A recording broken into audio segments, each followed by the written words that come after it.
Welcome to Not Milk Never Milk. Subscribe if you're lactose intolerant. In this video, I will explain how to make stir-fry egg noodles. First, bring a pot of water to a rolling boil and add 8 ounces of egg noodles. Cook them until they are just al dente, which usually takes about 3 minutes.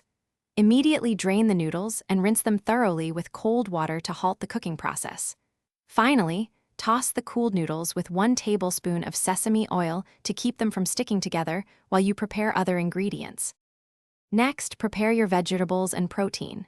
Chop about 2 cups of your preferred stir-fry vegetables, such as bell peppers, snap peas, or broccoli florets.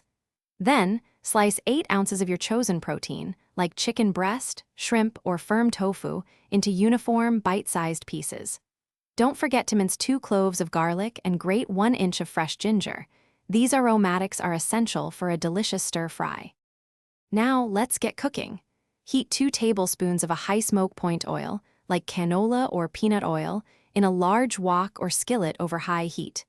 Add your protein and cook it until it's nicely browned and cooked through, then remove it from the pan and set it aside.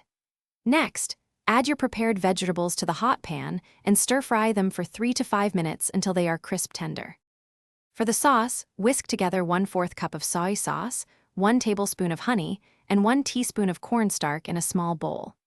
Return the cooked protein and the prepared egg noodles to the pan with the vegetables.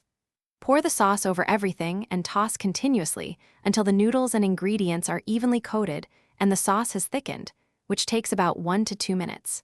Serve immediately and enjoy your homemade stir-fry egg noodles. Remember to check the description for a link to Darn Tough socks and other great deals.